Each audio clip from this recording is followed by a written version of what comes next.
Vamos começar mais uma live. Vamos agora ler um relato do Algumas Razões para Ser um Cientista. O relato de hoje é Explorando o Universo, de Douglas D. Osheroff. Ele é da Universidade de Stanford, que é em Stanford, Califórnia, Estados Unidos. Vamos lá. Eu era um entre 5 irmãos e cresci em Aberdeen, estado de Washington, uma comunidade madeireira no noroeste da costa do Pacífico.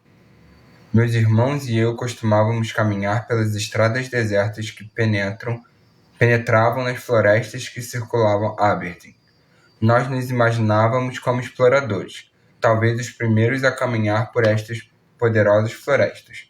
Graças à física, este sentido de aventura nunca me abandonou. Eu suponho que minha fascinação por física começou aos 6 anos, quando desmontei meu trem elétrico para poder brincar com o motor que havia dentro. O mais importante e determinante para que eu caminhasse para a carreira científica foi que meus pais não brigaram comigo por isso. Ao contrário, meu pai resolveu me mostrar como o motor funcionava. Ele parecia fascinado com a minha fascinação. Conforme o tempo passava, ele me trazia outros objetos que achava que pudessem me interessar, como uma caixa de ímãs da companhia de eletricidade e caixas de peças da companhia telefônica. Com 8 anos, ele me deu uma câmera que ele usara quando criança. Antes que passasse uma hora, ele sucumbiu frente à minha curiosidade. Depois disso, meu pai me trouxe um relógio mecânico e um kit de chaves de fenda de relojoaria, perguntando se eu seria capaz de desmontá-lo e depois montá-lo novamente. Este foi o tipo de atitude sutil que manteve meu interesse pela ciência. No primário, eu aprendi que quase nada de ciência, salvo o que era trazido na revista Weekly Reader. Lembro de ter lido sobre fótons lá. Já no ginásio, foi diferente. Ou seja, ele vai aprender sobre ciência só no ginásio. Nós tivemos 2 anos de aulas sobre saúde e ciências, seguidos por um ano inteiro de aulas sobre ciências. Havia o rumor de que meu professor de saúde e ciência, Mr. Miller, batia nos alunos que perturbavam suas aulas, e isso me deixou apavorado. Ele realizava testes semanais em sala, baseados em sequências de filmes mostrados na semana. Durante o primeiro teste, eu estava tão assustado que mal pude escrever meu nome na folha de testes. Entretanto, quando Mr. Miller devolveu o teste, ele disse que estava certo que eu poderia fazer muito melhor do que isso e perguntou se haveria alguma coisa que ele pudesse fazer para ajudar. Com este simples ato de gentileza e preocupação, ele já havia feito bastante. Nos 2 anos seguintes, nenhum aluno em nenhuma das 5 turmas que Mr. Miller tirou notas mais altas do que eu em um único dos seus testes. No colegial, foi meu professor de química que me causou o maior impacto do meu modo de ver a ciência. Mr. Rock passaram um tempo da pós-graduação em química e costumava explicar para suas turmas como se poderia aprender sobre a natureza fazendo as perguntas certas, e então achando as respostas através da experimentação. Isto era bem diferente das minhas brincadeiras com eletricidade e pólvora, mas tão excitante quanto. Entretanto, eu devo admitir que poucos dos meus colegas de classe apreciavam os esforços de Mr. Rock. Cursei a Caltech durante a graduação e tive a sorte de estar lá enquanto o professor Richard Feynman estava ensinando física básica. Imaginem só, um homem brilhante gastando seu tempo com alunos do ciclo básico. Muitos anos depois, quando a Caltech estava me oferecendo uma posição, eu lhe agradeci pelo presente acadêmico. No meu primeiro ano no ciclo profissional, eu comecei a perceber o interesse em me especializar em física. A física parecia ser apenas uma lista sem fim de exercícios a serem resolvidos, algo que não me agradava muito. Eu comecei a achar desculpas para não fazer os exercícios e minhas notas começaram a cair. Então, enquanto eu hesitava em relação à carreira que deveria escolher, o professor Gary Neugebauer me convidou para trabalhar no seu grupo de pesquisas em astrofísica. Logo descobri que a pesquisa era bem diferente das listas de exercícios. Você tem de fazer cálculos, mas são cálculos que você quer fazer. Na primavera de 1967, eu me formei bacharel em física pelo Caltech. Talvez a coisa mais importante que eu aprendi no Caltech não tenha sido nada de física, mas sim que astrofísicos não fazem experimentos. Eles apenas constroem instrumentos e fazem observações. Eles podem fazer as mesmas perguntas que Mr. Rock descrevia em suas aulas de química para o segundo grau, mas eles não as responderiam fazendo experiências, mas sim através de observações. Eu queria fazer experiências. Eu queria controlar os sistemas que eu estudava. E desta forma, os forçar a revelar seus segredos. Por isso mudei meu interesse de astrofísica para a física da matéria condensada. Fui para Cornell fazer a pós-graduação em outono de 67. Este era uma época incrível, já que tanta coisa estava acontecendo ao meu redor. Fiz mecânica quântica com Ken Wilson, que estava estudando tudo o que podia sobre sistemas com transições de fase de segunda ordem, a fim de aplicar as ideias de renormalização que haviam sido desenvolvidas por teóricos de partículas aos sistemas de estado sólido. Mais tarde, ele ganhou o Prêmio Nobel por esta contribuição. No entanto, foram 2 seminários de estado sólido que mais me impressionaram, ambos sobre novos mecanismos de resfriamento que eu sentia que iriam permitir que os cientistas estudassem a natureza em um estranho novo domínio. Ainda no meu primeiro ano de pós, eu comecei a construir um destes equipamentos, um refrigerador de diluição capaz de resfriar objetos até 0,015 graus Kelvin, acima de zero absoluto. Zero absoluto é menos de 273 graus Celsius, para quem tem curiosidade. Imaginava-se que outro equipamento chamado refrigerador Pomerachuk, uma homenagem ao teórico russo que o imaginou, fosse capaz de atingir temperaturas de 0,002. O equipamento que ele estava usando era de 0,015, agora é tipo 0,015 e agora é 0,002. Ou seja, menos 7 vezes, né? Projetei meu refrigerador durante o inverno no meu segundo ano de pós, na cama de um hospital enquanto me recuperava de uma cirurgia de joelho, por causa de um grave acidente de esqui. Em menos de 3 anos, usei estes 2 equipamentos para descobrir 3 fases superfluidas de hélio. Estas fases eram um análogo neutro da supercondutividade, mas nestes casos os pares de Cooper que formam o condensado superfluido macroscópico têm graus de liberdade internos, em spin e momento angular, tornando seu comportamento muito mais complexo. Estes foram os primeiros exemplos conhecidos de estados de B6 não convencionais. Neste sentido, similares aos supercondutores de alta temperatura, descobertos 15 anos depois. Foi graças a essa descoberta que dividi o Prêmio Nobel de Física de 1996 com meus 2 professores. Minha carreira envolveu descobrir e entender novas formas raras e exóticas de ordem na natureza. Estas incluem 3 fases superfluidas de hélio líquido, 2 fases de ordenamento de spin nuclear de hélio sólido, que serve como modelo de sistemas magnéticos por causa da simplicidade das interações que levam à ordem, e um fenômeno chamado localização fraca, no qual desordem fraca leva a um aumento da resistência elétrica em condutores quando a temperatura é reduzida.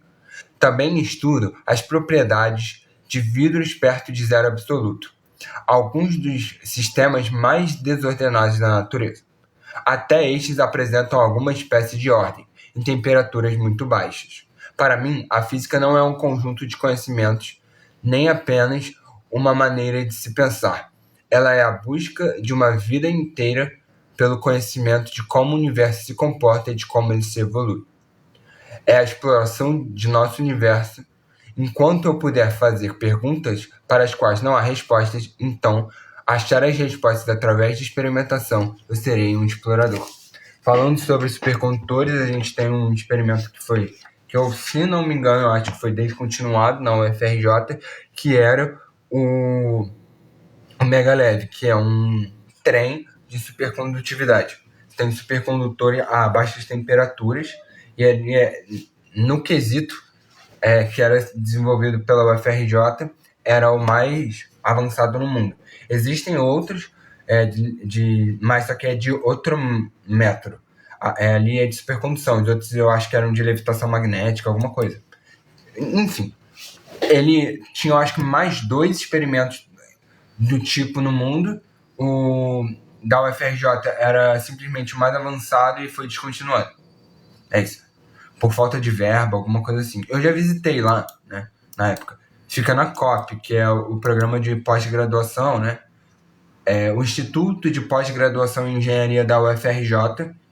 Então é interessante falar isso, né? Que é simplesmente o centro, o maior centro de pesquisa em engenharia da América Latina, fica na UFRJ. E esse foi o nosso relato de hoje. Para quem não está muito habituado à live, a gente começa com um relato do livro, algumas razões para ser um cientista, e depois a gente vai para o tema do dia. O tema de hoje a gente vai terminar Kant, a gente vai falar o que é a justiça em Kant, depois a gente vai entender o que é a justiça em Hegel. O que Hegel trouxe de novo e o que é a justiça para Hegel. A justiça em Kant, vamos começar a falar. Os gregos erraram em pensar o ser, sem se questionarem sobre as condições de possibilidade de se pensar o ser. A justiça é calcada na liberdade para Kant. É uma liberdade a priori inata, porque ele defende o pensamento a priori, né? Ele defende que antes das discussões existem pensamentos inatos. E aí, a partir desses conhecimentos inatos, a gente chega à verdade. Então, ele pensa que a liberdade é um conhecimento a priori. No caso, a gente tem um exemplo clássico que é a matemática. As formas geométricas, por exemplo, os conceitos são a priori, porque são anteriores à matemática. A gente primeiro precisa desses conceitos para depois fazer a matemática. Vamos lá. Kant dialogava tanto com o iluminismo francês quanto o iluminismo escocês. Recebe influências múltiplas e, ao mesmo tempo, tem a preocupação de não repetir a filosofia anterior. Então, ele vai além do iluminismo. Inclusive, ele critica o iluminismo em alguns pontos. Nenhum rei soberano tem o direito de dispor seu povo como se fossem bestas. Os súditos são colegisladores. Eles devem dar seu assentimento à legislação e à declaração de guerra. Então, ele diz que deve ter algum consentimento por parte da população para valer a norma, né? A norma jurídica. Então, isso é uma coisa também lá dos medievais, né? Inclusive, São Tomás de Aquino e tal vai dizer que uma lei que não é levada a consentimento do povo, se o povo não conhece uma lei e ela está sendo aplicada sem conhecimento do povo, é uma lei injusta. Então, a gente vê alguma aproximação. Ele pensa em um contrato fora da história, que não está dado no tempo e no espaço, apenas como uma ideia da razão. Que ele não vai relacionar o direito com a materialidade. Ele é apenas uma ideia da razão. Lembrando que Kant é o filósofo da ideia da razão pura, né? Então, a gente tem a razão pura, que é uma razão desassociada da realidade material, né? Então a gente tem que pensar nisso quando está pensando em Hegel. Ele entende que as ordens jurídicas são instituídas sobre um princípio de violência que resulta da apropriação originária do passado. Na sequência deste fato, ele quer afirmar o direito racionalmente. Ele diz que a gente não precisa de nenhuma experiência sensível para afirmar a razão. Tanto que a gente tem o imperativo categórico, para quem não sabe. O imperativo categórico é uma ideia, né, de que nós devemos universalizar a nossa norma, né? Tudo que a gente deve fazer deve valer para todos os povos, em todos os tempos e todos os espaços. Por exemplo, não mentir, né? A gente não deve mentir. E aí ele fala que a gente pode chegar na norma jurídica racionalmente. O que deveria virar lei deve vir racionalmente, né? Não é uma convenção cultural, por exemplo, não é uma convenção histórica, social. E aí existe uma diferença, né? Porque ele fala aqui, ó, que as ordens jurídicas estão instituídas sob um princípio de violência ou coerção, né? Sendo que a violência em Hobbes é um fato empírico historicamente datado, né? Já para Kant é instituída pelo Estado, o Estado que institui a violência, né? Que vai ter outros nomes e tal, né? Em outros autores, Durkheim, por exemplo, vai falar em fato social, mas sempre existe uma ideia de coerção para cumprimento das leis. Existem 3 direitos em Kant: o direito público, que é interno, o direito internacional público, a que ele se refere como direito dos povos, e o direito cosmopolita, né? Ou seja, existe o direito dentro da nação, dentro do Estado, o direito internacional público, que é o direito entre as nações, e existe um terceiro direito, que é o direito cosmopolita. O direito cosmopolita é a relação de um indivíduo solitário com outros estados. O sujeito pode se apresentar sem a proteção do seu Estado diante de um Estado soberano estrangeiro e merece ser detentor de direitos nessa ocasião. Então ele está dizendo o seguinte, ele está dizendo que se um indivíduo ele se apresenta diante de um Estado, ele deve ter alguns direitos, ok? Então ele, lidando com algum Estado soberano que é estrangeiro, tem seus direitos, como, por exemplo, o direito de hospitalidade e o direito de asilo. Papel da liberdade, do direito e coerção em Kant. A liberdade não precisa ser demonstrada, porque a liberdade está dada. De novo, não precisamos demonstrar a liberdade porque ela é um fato que está dado. Tudo dela deve partir do que diz respeito a uma filosofia prática, ou seja, toda a moral e a ética devem partir do princípio da liberdade. O importante do direito é que, se você não cumprir a lei, virá uma coerção externa que te fará cumprir. Ou seja, o Estado vai te fazer cumprir as leis coercitivamente. O direito opera nessa lógica que o fator de cumprimento da lei, a coerção, é exterior ao indivíduo. Na doutrina da virtude, o fator de cumprimento da lei é interno ao indivíduo. A coerção se dá pela internalização das regras. Vou explicar melhor, porque isso aqui é meio complicado. Que existem 2 coisas que o Kant está falando. Está falando do direito e da virtude. No caso, o que garante que o direito será cumprido é o Estado. Se existe Estado, existe coerção do Estado para cumprimento da lei. Agora existe a doutrina da virtude, que é o seguinte: quando você é virtuoso, a coerção vem de si mesmo. Quando você internaliza as regras, você tem um juízo de valor de que você deve fazer o que é certo. Então ele está dizendo que no caso da virtude, a coerção é interna. No caso do Estado, a coerção é externa ao indivíduo. E esse é o direito para Hegel, né? Desculpa, para Kant. Agora que vamos começar a falar de Hegel. Alguns consideram Hegel um marco na história da filosofia, dizendo que a filosofia era uma antes de Hegel e uma depois. Hegel é o primeiro filósofo contemporâneo. Ele marca a filosofia contemporânea. Hegel, vendo a mudança histórica e social, inaugurou um pensamento que estava à sua vista, mas que até então ninguém havia elaborado e que marcou a diferença da filosofia contemporânea para o que era pré-contemporâneo. Hegel traz a dialética para a filosofia. Mas o que realmente quer dizer isto? O que quer dizer dialética? Dialética quer dizer 2, ok? Sempre quando você pensar em dialética, você tem que pensar em 2, em dualidade. Parte-se de uma dualidade, de um confronto entre essas partes. O todo ele é formado pelo contrário. E lembre-se que dialética para Hegel não é a mesma dialética de Aristóteles. Toda a filosofia pré-hegeliana entende que a verdade estava na unidade. Tanto que Kant vai pensar no imperativo categórico como tendo uma única verdade, ok?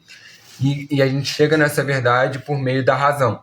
esse é o papel da razão, chegar na verdade no imperativo categórico, aquilo que todas as nações e todos os povos devem seguir. Na contramão, Hegel diz que a filosofia não é harmonia nem unidade. Hegel é o primeiro a reconhecer que a filosofia é histórica e que as ideias produzidas variam com o tempo histórico. É interessante porque ele vai dizer que cada tempo histórico, cada povo, tem suas ideias. Todas as pessoas são filhas dos seus tempos, sendo impossível fazer filosofia atemporal. Então ele já está indo contra a ideia de Kant. E agora vamos explicar o que é a dialética. Para Hegel, dialética não é apenas um método conforme defendiam os gregos. Os gregos eles defendiam a dialética como um método para apresentação da filosofia.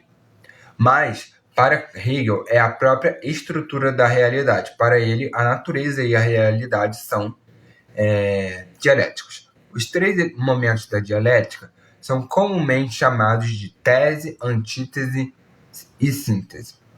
Porque a gente tem uma tese, né, uma antitese, que é o contrário da tese, e a síntese, que seria a realidade em si. Né?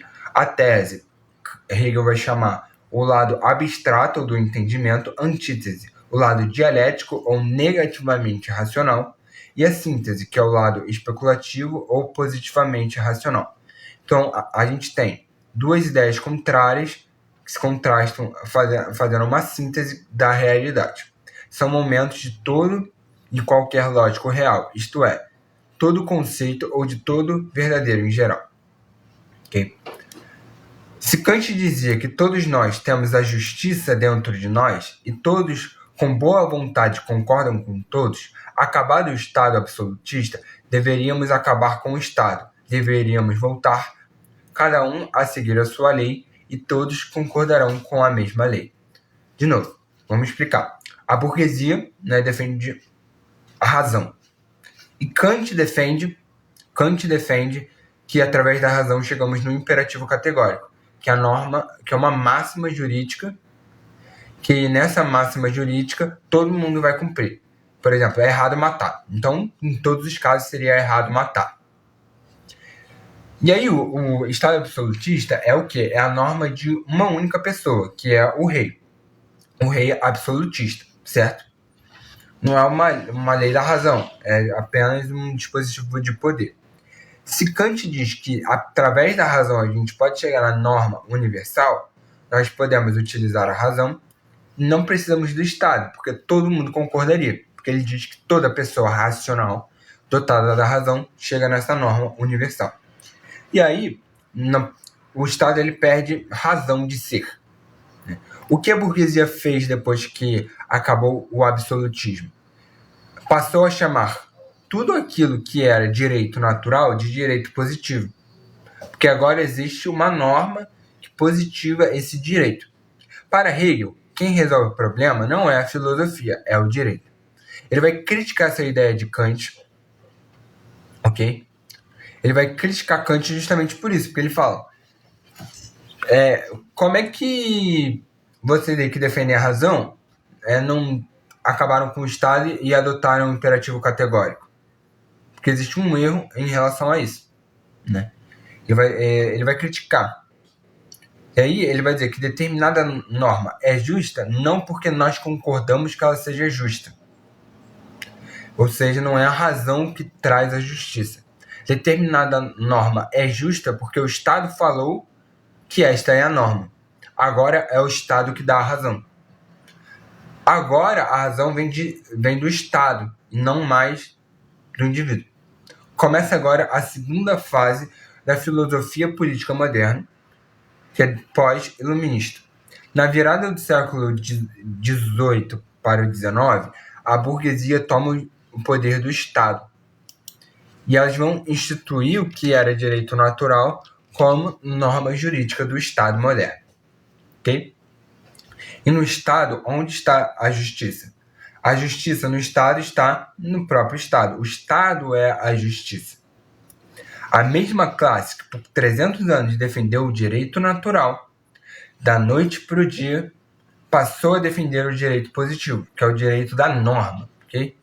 Hegel se incomodou com isso e disse que Kant estava errado, porque Kant achava que uma vez que descobrimos a razão, ela valeria para todos, em todos os tempos e espaços, né? A justiça seria eterna, mas a gente vê que não é, porque agora não é a razão que está determinando a justiça, é o Estado. Então, Hegel critica Kant. A grande descoberta de Hegel é de que a justiça não é eterna, ela é histórica. Ele descobriu a dialética. A razão agora está no Estado. Agora a gente vai entender o que é o direito em Hegel. A gente viu a crítica do direito de Hegel. Inclusive,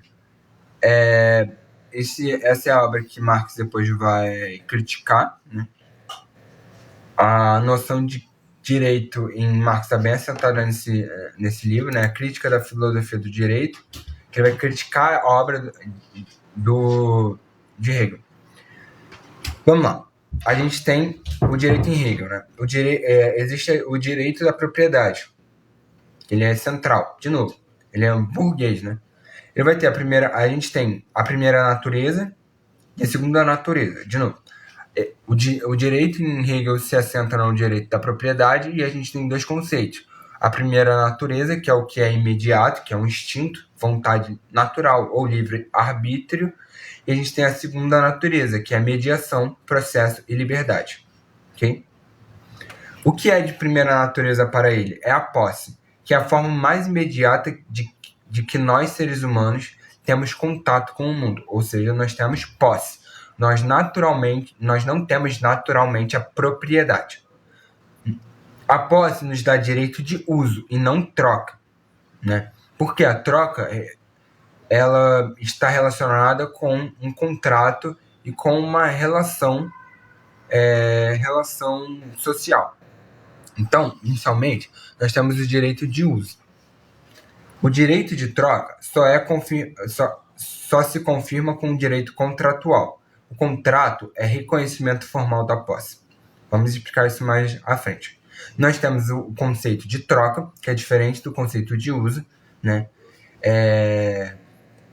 Interessante que essas questões também vão aparecer em outros autores posteriores, como Marx. Por isso que é interessante que Hegel ele marca uma coisa muito interessante, porque toda a dialética que vem, todo o pensamento dialético do século XX, todos os autores eles são essencialmente dialéticos. Eles trazem a noção de dialética hegeliana, né? Vamos lá, a troca só é possível quando a posse se torna propriedade. Então a gente tem uma passagem da posse para a propriedade e com essa propriedade nós podemos fazer trocas. Quando a posse se torna propriedade, quando a posse passa a ser reconhecida por outras vontades, ou seja, outras pessoas precisam reconhecer a sua posse para que ela vire propriedade. O direito de propriedade é a expressão da vontade livre e reconhecida, diz respeito ao uso e à troca. Quando você tem propriedade de algo, você usa e troca ele. A posse, a propriedade e o contrato, nesta ordem, de novo, a posse, a propriedade e o contrato, nesta ordem, representam o aumento da concretização da liberdade. Ou seja, a máxima liberdade seria o contrato. Na posse, eu tinha direito apenas ao uso. Na propriedade, já tenho direito de troca por meio do contrato. Na posse, o que está em jogo é a coisa. Já na propriedade, o que está em jogo é a relação entre duas vontades. Ou seja, o direito de propriedade se dá na relação entre duas pessoas. No contrato, a coisa já não está mais em jogo, pois o que importa é a relação entre duas vontades. Porém, no momento do contrato pode existir um problema. Não há limite de uma vontade sobre outra, né? Porque assim, existe na propriedade uma ideia de reconhecimento dessa propriedade, ok? E aí o que ele vai dizer? Uma vontade pode se sobrepor à outra, ok? A vontade de um sujeito pode se sobrepor à vontade de outro sujeito. Desta forma, podem surgir injustiças diante do contrato. Hegel apresenta o direito penal como solução para o problema da justiça presente no contrato, né? Porque assim, se nós fazemos contratos livremente, a vontade de um se sobrepõe à outra. Isso é muito interessante, porque assim, fazendo um paralelo, existe uma ideia neoliberal, principalmente ANCAP, que as pessoas podem fazer contratos livremente, né? E esses contratos valem.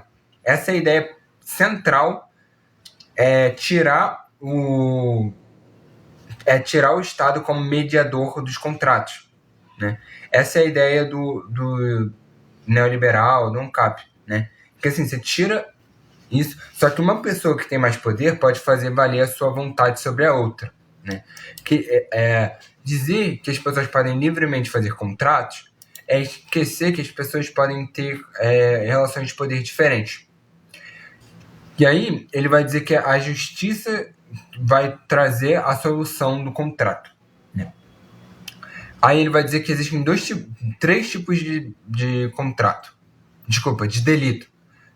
O contrato a quebra do contrato pode se traduzir num delito. Que existem três tipos de delito: o dano, a fraude e o crime. No dano, não há intenção. A propriedade é desrespeitada, devendo-se fazer a restituição da posse, apenas. Já a fraude e o crime têm intenção. Na fraude, o direito é desrespeitado, devendo-se punir o agente que desrespeita o direito. A punição é necessária, mas nesse caso não se aplica, porque existe ainda uma aparência de legalidade na fraude. Já no crime, é o querer ser injusto, quando você sabe que está sendo injusto. É o desrespeito total do direito e a aplicação da pena. Então você penaliza o agente que cometeu o crime. Então, de novo, na fraude você não tem aplicação da pena, né, da punição. No crime, sim. O dano, você só restitui a propriedade da pessoa porque não há intenção, né? A leitura, aí existe uma noção aqui muito interessante, que é o seguinte: Hegel, como eu disse, ele defende que a filosofia ela é histórica, então ela está inserida num determinado tempo histórico, ok? Então isso é muito interessante porque ele vai usar isso como base para ser contra os contratualistas, né? É interessante porque, embora Kant seja burguês, né, ele é contra a filosofia burguesa da época.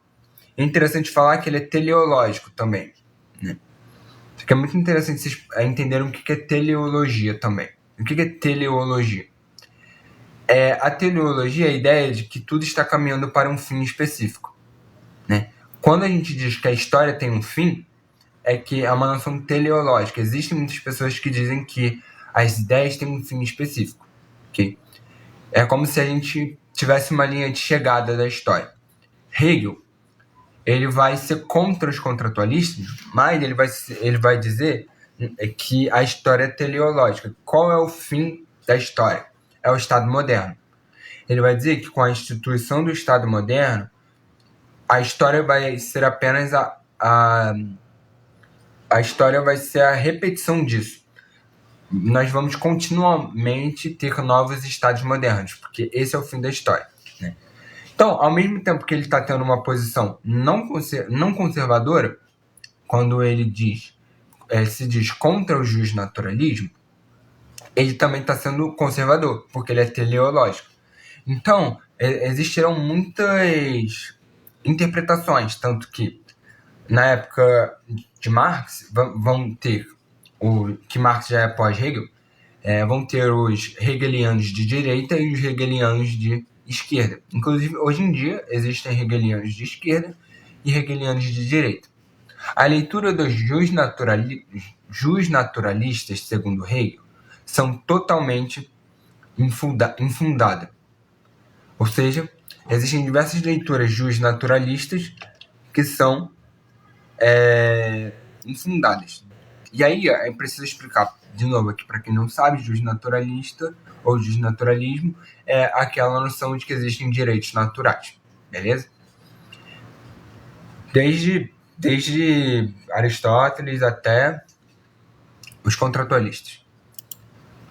Se vocês quiserem saber mais, podem ver as lives que estão no YouTube, que a gente explicou o justnaturalismo através da história. Ele vai dizer que são totalmente infundadas, mas aqui ele está dizendo que são as noções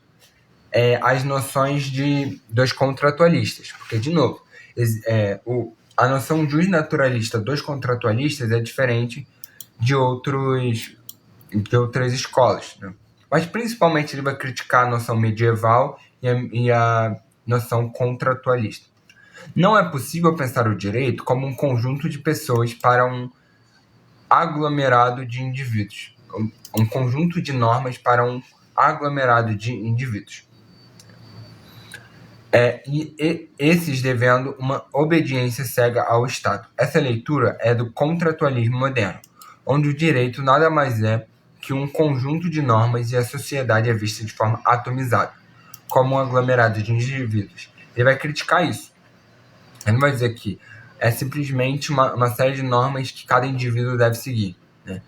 Que ele está dizendo que a noção contratualista é que existe uma série de indivíduos que formam a sociedade, e aqui a gente tem uma noção de indivíduo, né?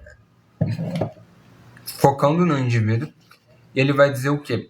Que os contratualistas acreditam que a sociedade é uma soma dos indivíduos, é a soma dos individuais, e que o direito é apenas uma norma que esses indivíduos vão seguir. Mas ele está criticando. Ele primeiro diz o que é o direito contratualista para depois criticar. Hegel critica a visão contratualista de que a sociedade surgiu por um pacto. Porque a ideia do contrato é isso, porque o contrato ele é um pacto que, através desse pacto, se cria o Estado, né? Os indivíduos não formam sua identidade social por meio do contrato, mas formam ela por meio do reconhecimento. Só há reconhecimento quando há um indivíduo sendo reconhecido por outro. Ou seja, um indivíduo, né, que assim, existe um indivíduo que ele é formado para os contratualistas na sociedade. O estado de natureza é uma coisa diferente do sujeito em sociedade. Aí ele diz que se institui o Estado e aí se institui o sujeito, os indivíduos. Mas aí ele vai dizer que não é por meio da criação da sociedade, mas é no convívio, no reconhecimento. Ou seja, você é alguém a partir do momento que você é reconhecido. Só há reconhecimento quando há indivíduo sendo reconhecido por outro. O indivíduo só é autônomo, podendo relacionar-se consigo mesmo, quando ele for reconhecido pela comunidade em que pertence. Ou seja, ele só é autônomo quando ele é reconhecido. Não existindo esse reconhecimento na comunidade, esse indivíduo não é reconhecido, ele parte para a luta em busca desse reconhecimento. Ou seja, existe a noção de que o indivíduo ele quer ser conhecido pelo coletivo. E não tendo esse reconhecimento, ele parte para a luta. E quando a falta de reconhecimento não é apenas de um indivíduo isolado, mas de um grupo social, essa luta acaba ganhando contornos sociais e políticos. E aí você tem as lutas sociais, né? Não é à toa. E assim, isso é muito atual. A gente não pode pensar a filosofia contemporânea sem pensar nisso. Tanto que Hegel se faz muito necessário hoje em dia. Porque ele fala, de novo, não existindo reconhecimento na comunidade, um indivíduo que não é... Esse indivíduo que não é reconhecido, esse indivíduo que não é reconhecido parte para a luta, né? Em busca do reconhecimento. Então é muito interessante. E se não é só de um indivíduo, mas de um grupo social inteiro, essa luta acaba ganhando contornos sociais e políticos, que é o que acontece hoje. O que é a luta das minorias? Minorias aqui é no contexto de minoria social, não de minoria numérica. O que é a luta deles? É a luta por reconhecimento, tanto que a gente tem a luta, o que a gente chama de identitarismo, que é a luta por ser reconhecida sua identidade. Então, a gente vê que essa noção é bem contemporânea. O que é a luta pelo nome social? Assim, a gente não precisa entrar aqui na discussão o que a gente concorda ou não, ok? A gente só precisa entender o que é a luta por nome social. É a luta por reconhecimento. Você reconhecer enquanto o que você se identifica, né? Assim, segundo Hegel, os indivíduos não são dados, mas são formados segundo um processo de socialização, que é a base de toda a sociologia contemporânea. Fica claro, na verdade não é toda a sociologia contemporânea, é toda a sociologia, no caso, né? A sociologia se funda nisso.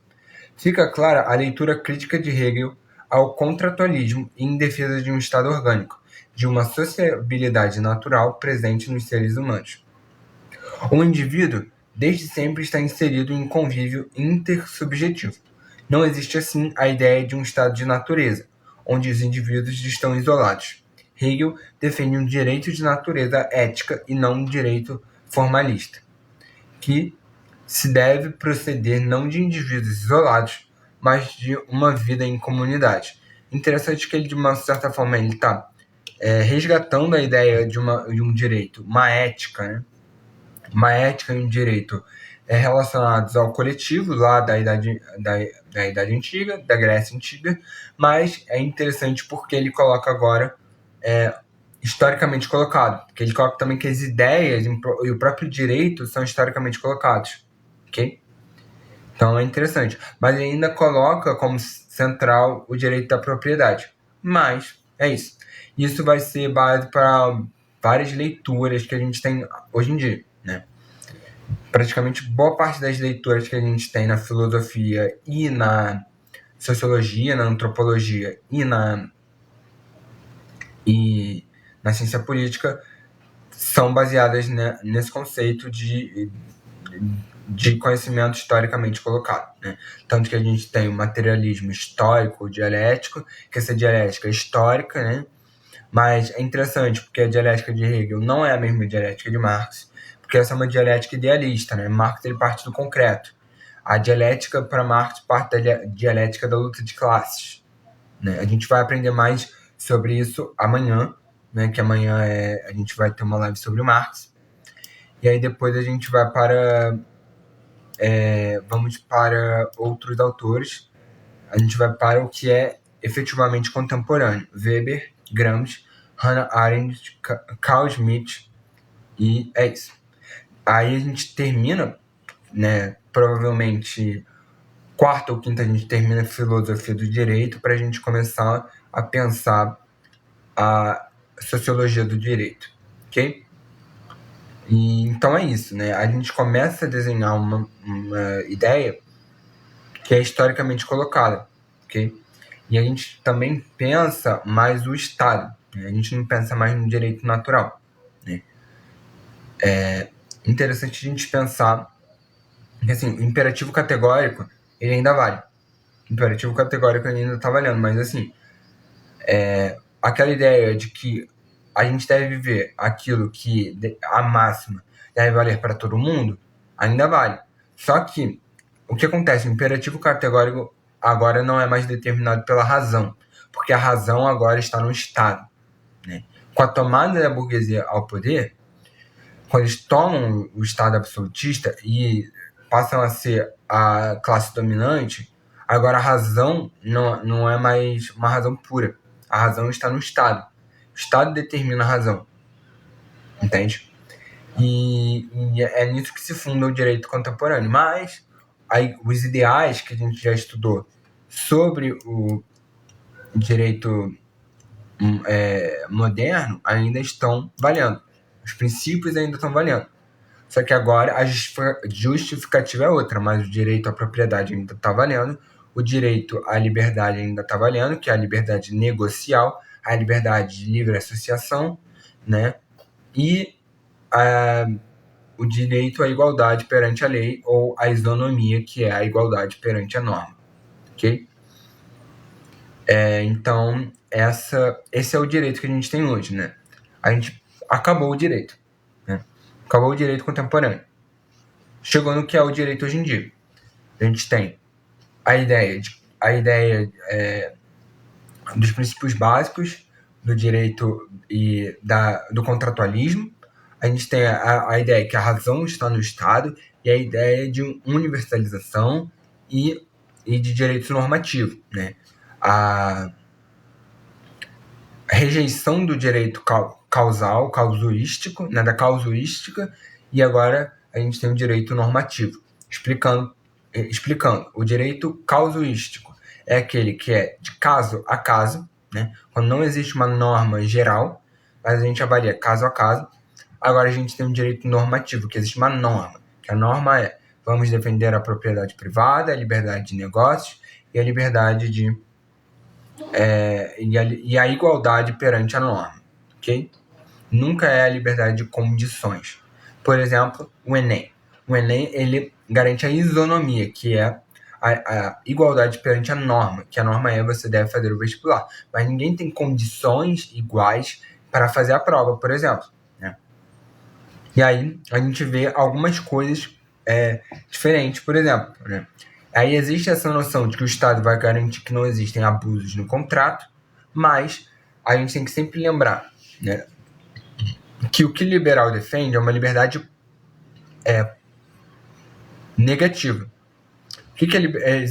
Existem dois tipos de liberdade: a liberdade negativa e a liberdade positiva. A liberdade negativa é quando a liberdade ela é a ausência de impedimento. Se não existe nenhuma norma impedindo, ok? Quando existe nenhuma norma impedindo, você é livre para fazer aquela coisa, né? Porque eles entendem o quê? Porque o que acontece? É interessante pensar que essa filosofia, a filosofia da burguesia moderna, é uma filosofia idealista, okay? Eles não partem do material. Então, para eles dizer liberdade é quando não existe norma, quando não existe lei, para eles é liberdade. Mas uma filosofia materialista não concordaria. Por quê? Uma coisa que pode ser impeditiva são as condições materiais. Você pode não ter condições materiais, mas para eles, assim, você é livre. Para os liberais, por exemplo, para os socialistas, comunistas, enfim, a liberdade ela é positiva, que não tem a ver com uma ausência, mas não é com uma ausência, mas com uma presença. Presença de quê? De uma garantia. Para Marx, a liberdade é a liberdade para a escolha entre opções concretas. Se eu posso escolher fazer uma coisa, quer dizer que eu sou livre para fazer aquela coisa. Então você tem que ter os meios necessários para fazer essa escolha, ok? E aí é interessante que a gente pensa, quando a gente vê a modernidade, o liberalismo clássico. Existe o neoliberalismo, que vai pegar essas coisas e vai colocar ao extremo, né? Por exemplo, a liberdade negocial deve ser uma liberdade irrestrita. Eles vão falar o quê? Que não deve existir leis trabalhistas, porque toda norma seria um ferimento à liberdade. Okay? Tinha que pensar nisso. Só deixar claro que o liberalismo da Idade Moderna, ou do início do final do século XIX, início do século XX, exatamente, Locke tinha escravos. Mas é interessante, eu vou dar uma explicação aqui. Kant, ele explica a dignidade da pessoa humana, né? Só que quando Kant fala sobre a dignidade da pessoa humana, ele vai falar o quê? Ó? Ele vai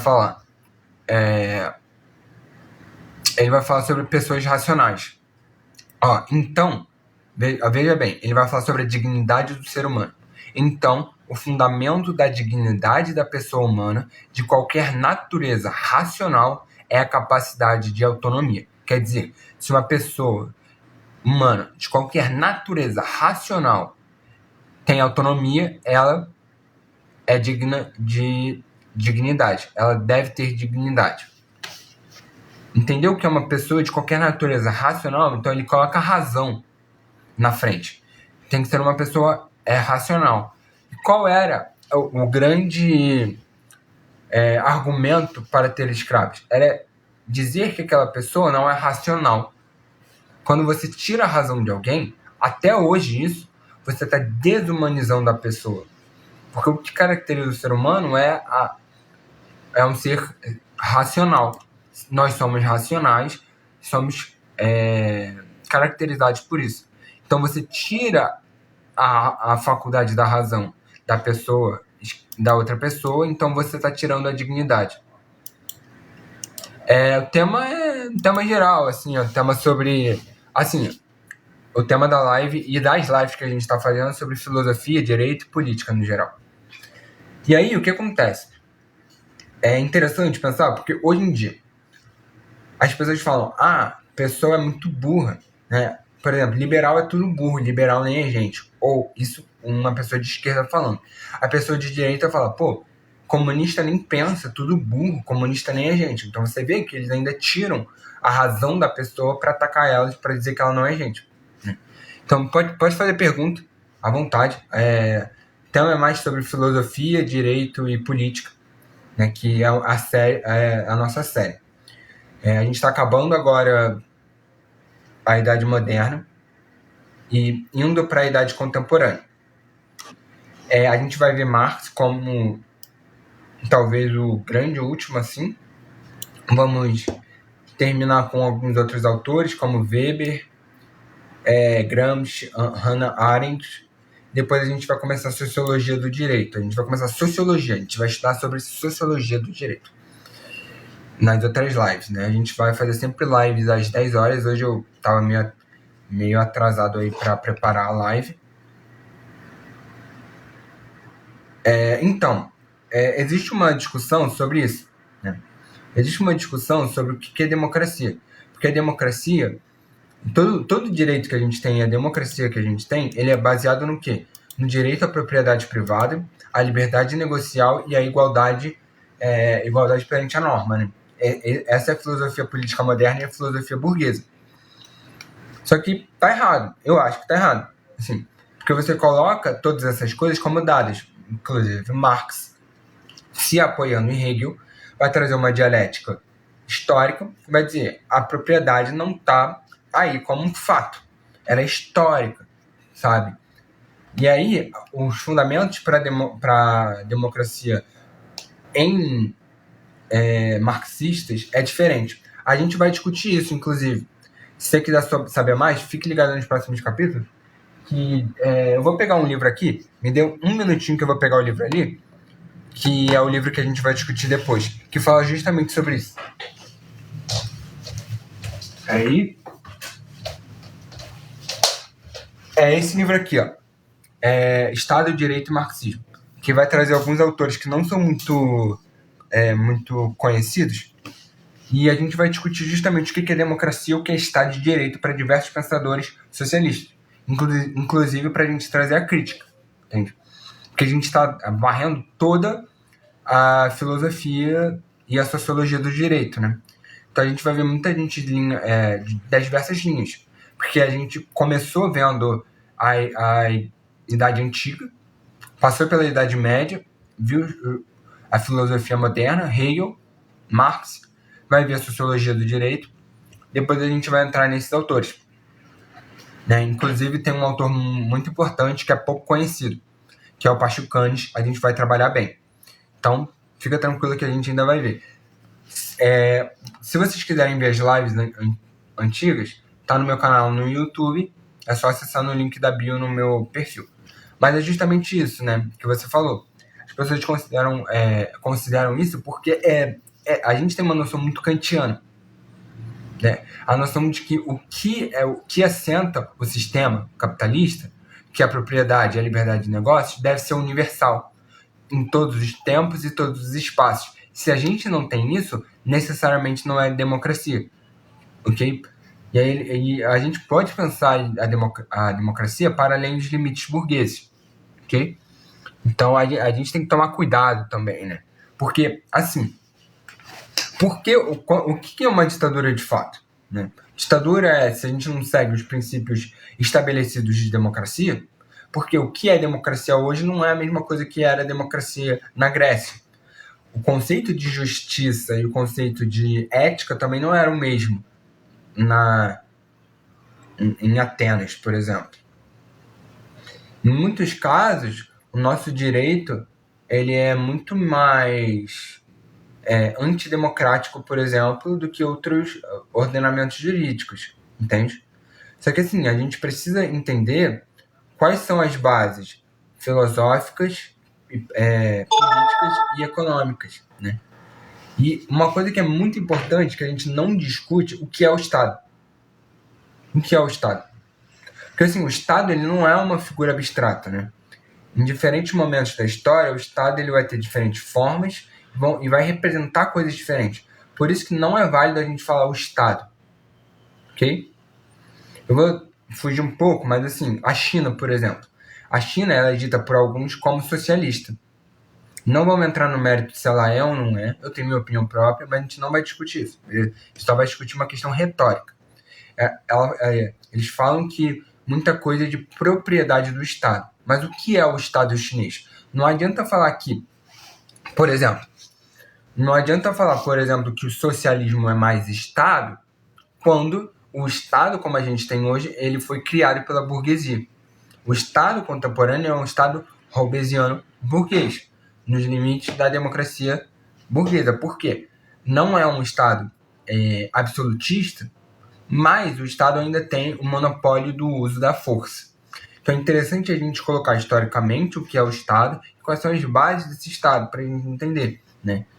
E muita gente está se assentando no direito burguês e nesse direito liberal para dizer que determinados lugares são ou não são ditadura. Como, por exemplo, a gente tem o ranking de liberdade econômica. Porque o que é o ranking de liberdade econômica? O quanto eu consigo fazer, quanto eu consigo criar um negócio novo, por exemplo. Isso não quer dizer que é mais democrático ou menos democrático. Porque, por exemplo, o que é mais importante? Garantir que todo mundo tenha casa, comida e saúde ou abrir um negócio? Porque, por exemplo, no Brasil, todo mundo, assim, criaram uma mentira, né? Mas aparentemente todo mundo no Brasil é empreendedor. Todo mundo virou, no mínimo, metade da população hoje em dia está empreendendo, né? Que no caso não é, está fazendo bico, mas dizem que é. Então o Brasil é mais democrático por conta disso? O Brasil se tornou mais democrático porque as pessoas estão empreendendo mais? Não necessariamente, né? A gente está utilizando... Aí, uma coisa que é interessante também, como eu citei aqui o ranking de liberdade econômica, não confiem em ranking. Seriam céticos. Eu concordo com o Tocqueville sobre a ditadura da maioria. Democracia é a ditadura da maioria, inevitavelmente. Assim, eu acho que existem alguns casos, né, que falam que a gente tem que ter o bem comum, um consenso. Rousseau fala que a propriedade deve vir de um consenso geral, mas eu acho isso falso. Falso. Eu não acho que pode haver um consenso geral, né? Eu acho isso falso, assim, eu acho que a gente tem que fazer concessão também, entende? Porque aí é que tá também, por exemplo, né? Os socialistas, por exemplo, vão colocar um peso muito grande em cima do coletivo. Eles vão falar, os interesses coletivos estão acima dos meus interesses individuais. Que eu devo agir pelo coletivo, não pelo... Sabe? Existe uma noção também. Porque, por exemplo, no que se assenta a democracia, né? O indivíduo. Mas o indivíduo não é... também. O conceito de indivíduo também não é o mesmo no tempo e no espaço. Porque não existia indivíduo na Grécia Antiga, por exemplo. Na Idade Média também não. Não tanto quanto tem porque, assim, o indivíduo é uma noção que nasce com o liberalismo. Então a gente precisa estar bem de olho quando é que surgem as categorias teóricas que a gente está utilizando enquanto pensar nas coisas, entende? Até mesmo quando a gente pensa em rankings, por exemplo, né? Quando fala de democracia, tem PIB, tem várias coisas que a gente utiliza para determinar o quanto um regime é democrático. Só que quais são qual é o método que a gente está utilizando e quais são os parâmetros que a gente está utilizando? Isso é uma coisa muito estudada em ciências sociais, por exemplo. Né? A gente vê a validade, né, do método. Porque existe uma sociologia do método sendo feita nas ciências sociais, que não é simplesmente porque é dado, a gente deve utilizar o parâmetro que foi feito, sabe? A gente tem que entender qual é a implicação sociológica daquele determinado parâmetro. Então, nesse contexto de democracia, esses rankings também é importante a gente ver quais são os parâmetros, o que está sendo levado em conta, entende? Então é isso. A gente vai ainda entender mais a fundo o que é a democracia, né? Principalmente porque a gente vai entrar em sociologia mais à frente, né? Então, tudo no seu tempo, que a gente vai conseguir estudar tudo direitinho, tá? E aí, assim, provavelmente até o iniciozinho, assim, eu acho que até o dia 5 de fevereiro, a gente acaba essa parte inicial de filosofia e sociologia do direito, para depois começar a leitura do livro. A gente vai ler esse livro por inteiro, né? A gente vai discutir cada capítulo, depois a gente vai começar a estudar a economia, né? Então, resumindo, é isso. Eu já falei o que eu tinha para falar sobre hoje. A gente volta amanhã falando sobre Marx. E talvez, se der, a gente fala também sobre... talvez a gente fale também sobre Weber. Mas eu acredito que não vai dar tempo ainda. Então amanhã a gente volta falando sobre Marx. É isso. Por hoje é só e até amanhã. A gente volta amanhã às 10. É isso. Tchau, tchau.